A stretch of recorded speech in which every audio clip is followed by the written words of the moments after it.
What if I told you that there's a tank that can do literally everything, has mobility, gun depression, decent damage per minute, and can either deal a little damage or a lot in the same amount of time? Well, that vehicle exists, and it's my favorite tank in the game, the ST2, which is in front of me. The ST2 has so many great things going for it. First of all, it has a boatload of hit points, almost 3,000, making it a beast just on dealing with enemies. But when you add the 3,000 hit points with 8 degrees of gun depression, really good turret armor, a hatch that was buffed, and a gun that has over 2,600 DPM with 446 damage per shot, and a double shot mechanic, the ST2 is actually a really dangerous tank, and because of that, I have a blast playing in it. It's definitely my favorite, because, sure, there are certain situations where it's not the best. It doesn't feature the highest level of heat penetration at 310 mils. That's actually around the worst you'll get for a tier 10 heavy. And its mobility isn't the best. It has a really bad power to weight ratio. And when you pair that with the rather poor terrain resistance values this vehicle features, it's not going to get from point A to point B in the fastest amount of time. But, to make up for that, the ST2 features a gun, which can deal 880 damage if you hold the fire button. It also can deal 440 if you just press it once. And when you pair all of that with the fact that this is just a really nice vehicle for side scraping and holding, and it's got a boatload of HP, I think that the ST2 is just an absolute beast. Also, sorry if I'm gonna wipe my nose a teeny bit right now. My nose has been really runny this morning. I don't think I've got a cold or anything. It's just whenever I wake up, I'm always a little bit dead. But enough about me. Let's head into the front and see what we can do. You're going to notice that downhill we were able to get up to 45 kilometers per hour. However, uphill is really where this vehicle's power to weight struggles. I'm even running a T3 turbo, and we are still only going 16 kilometers per hour. So all these heavies that we were faster than downhill are now quite easily beating us on the uphill direction. And that's obviously just how the ST2 works.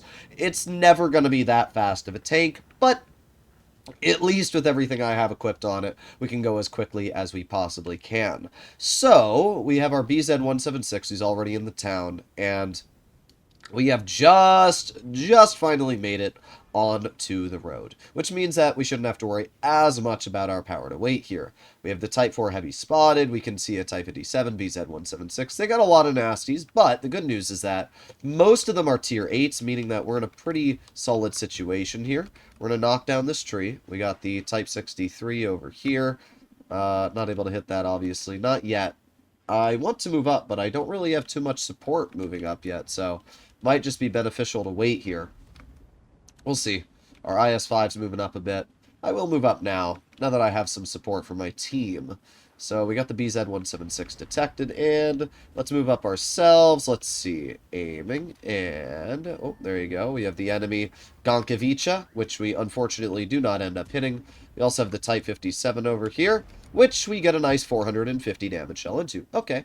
Well, with the Gonkovica back there, it's not going to be ideal for me to poke this, so I think instead a better play would be to work more towards where this IS-5 is, and see if we can get a little bit of damage over here. I'm going to blow my nose a teeny bit, though, while we're doing this. There we go. I'd love to be able to do something here, but IS-5 is just in my way. We have the enemy BZ-176. Unfortunately, our shell does not end up penetrating his vehicle, but that's why we have 2 shots, and the second one does cut right through his track wheel. So we're up to 864 damage now. That's what this tank is so good at doing, though, because you have this double shot style gun. It means that you always have a shell, and I can just patiently wait for my second shot to arrive, and then we can poke and deal a little bit more damage. So we obviously have the Type 63 over here, we have the Chieftain Proto, and we'll see if we can get a shell out into, well, can't pen you really, but we can pen this Jagdtiger. So we're going to load in our double shot, and there you go, 853. That Jagdtiger just got obliterated. And that's what this double shot mechanic does. And it's why this take feels so good, because normally I'd only hit that player for like 450. But being able to load 2 shells, well, it feels a whole lot better. So obviously that Type 63 shoots my teammate, which I can't really do all too much about. The Type 63 just has so much turret armor in that position. Because of that, There's not really much I can do there. So what I'm going to do, I'm going to load gold because we have that Gonkavicha over here. And I'm going to wait for my second shell to come in. I've got two options. First option is just to poke and hold my double shot at the same time. We're just going to wait a teeny bit. He's actually a one-shot. And unfortunately, my shell does not end up hitting, but that Gonkavicha is now dead. So that works out just as well with our T-77 pushing wide there. We're going to reload. I can see that the structure there was broken down. And well, I'm going to wait for my turtle if he wants to poke that. We can obviously see that there's nobody around this corner. Yeah, oh, never mind, there is a Type 57. The problem is there's just been a boatload of tanks spotted around this area here, and with the turtle on my side, I don't know exactly how I feel about poking this. What I'm going to do is I'm going to get into a side scrape, and we're going to see if I can... There you go. Beautiful. Aiming, aiming. Oh, wait, I messed that up. Well, it's too late. I just realized that I was blocking one of my shells, which made it so I couldn't hit that Type 4 heavy at all. But it's alright. We still got one pen out, which is better than nothing, right? We have the enemy T-832, which we also get an easy clear into, taking him out of the game. So we're up to 2,487 damage so far, and we chill back and cover. We have the enemy Ag Tiger Proto, which we are also going to be able to get a very easy clear into for another 396. So now we're up to 2,800 damage, and we're chilling. We're still full health. I did make one mistake with my double shot, but that's on me. But we're going to reload here, and in another 8 seconds, we'll have our second shell. You can see, like, while the DPM isn't anything insane on this vehicle, it doesn't really need to be, because you're never really playing over-aggressive anyway. We do get... Ooh, a whopping 75 damage taken off of us from the enemy BZ, and I'm just going to aim in right on your hatch. There you go. 448 damage. I don't think that BZ enjoyed that very much, to be honest, but this is just what this tank does such a good job at. It's got that mechanic, it's got this solid gun. There you go. Another easy shell into the enemy Type 4 Heavy, taking 490 health off. Now we're up to already 3,800 damage. And with the BZ-176 shooting, we're aiming on his lower plate. We actually don't pen him because heat shells obviously aren't going to cut through spaced armor too reliably. So what are we going to do? Well, we are going to push this chieftain, and, well, we'll see if we can get some damage into him. I mean, we only have 7 seconds left before we get our second shell, and the chieftain proto was right over here. Let's see. What are we going to do, chieftain? I'm just going to roll around this corner. I really don't care if you shoot me once because I am going to charge my double shot, and... There you go, 895, bye-bye! I mean, that's just so stupid, it's so stupid. The fact that you can deal that much damage in such a quick burst, it's insane. Alright, well, we have the Type 5 over here, obviously, or Type 4, should I say, and get an easy clear into his vehicle, taking him out of the game as well. We have a 50 TP and Stritzvon in our spawn, and I'm hoping, oh man, I might have to push back towards our spawn at this point. Yeah, that's what I'm going to do. Our MNO3, I don't even know what he's been doing for our team at this point. But yeah, I think the best play here is to push back towards our spawn, because ideally that's going to be the side that we lose. So I need to move up myself, and at least this tank is fairly mobile. As I mentioned, downhill we can get up to a decent amount of speed, and really all we realistically need to do for now is hold our spawn. So that's exactly what we're going to do. I don't know what the enemy IS-7's been doing, to be entirely honest, but here we go. Full speed, full speed, full speed. And with the ELC dead, that's obviously hugely beneficial for our team. We can see, well, the UDAS now. Oh, no, we can't see the UDAS anymore. He was spotted a second ago, but obviously not anymore. All right, well, let's keep moving up. Our team's doing a fine job so far. And we just need to hold our spawn. That's literally all we have to do. The Lanson's a one-shot, and the Char's not much healthier. We can see that M103 is getting some pretty good bleeds into these players. And we're just going to move up right here, and... Well, we bounce the Char, which is not entirely useful. And, well, he's dead anyway. Well, we do get the clear into you. We know that the enemy Borsig is somewhere in mid, judging that I got shot by him. And the IS-7, I can't tell if that player's AFK or what, but... Oh, we get hit by the Borsig again. Interesting. I'd like to know how we're still spotted. That's an interesting one. Does that mean the Shrek TVP is detecting me? I don't know. We still have 1,500 health left, though, so I really don't care enough. This Borsig is not going to enjoy our company, because I'm just going to keep moving up. And eventually I will run into him, and he's going to hate life. So let's just keep on going. Keep on going. Keep on going.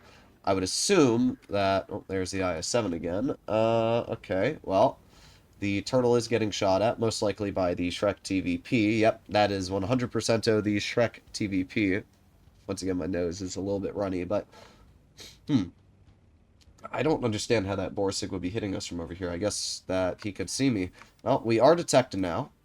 And, oh, there's the enemy Borsig, and see ya. Yep, 643 into his tank.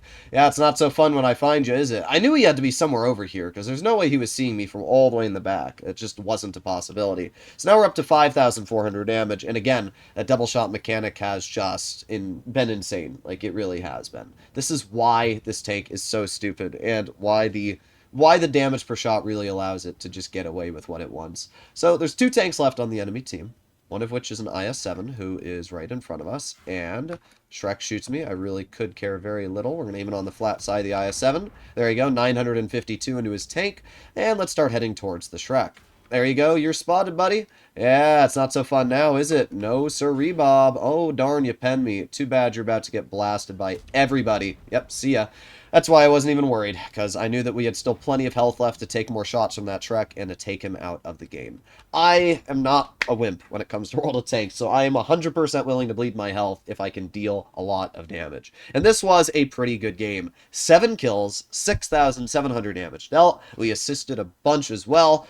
And this is why I think the ST2 is a beast. I know that most people out there don't think it's that good of a tank, but I think in a decent player's hands, you can use the gun depression, you can use the mobility, and you can use everything that this tank has going for it to just get out these absolutely wild results. And, I mean, look at this. 6,800 damage, we got 1,400 XP, we assisted 1,200, which is pretty good by spotting that enemy Shrek, and we earned 35,000 credits, even firing a decent amount of gold. So, yeah, I would definitely say that getting your hands on an ST2 is actually a really solid choice. And not to mention the line itself is great as well. A lot of people say the IS-32's the charm of the line, but I think the whole line itself is amazing. I think the ST2 is great. I think the IS-32 is great as well. I think the IS-22 is pretty solid. I think the whole line is great. And most of you probably already have at least one Soviet Heavy, being an IS-4, an Object 705. So at this point, I'd always recommend to go for an ST2. It's a blast, it's super fun, and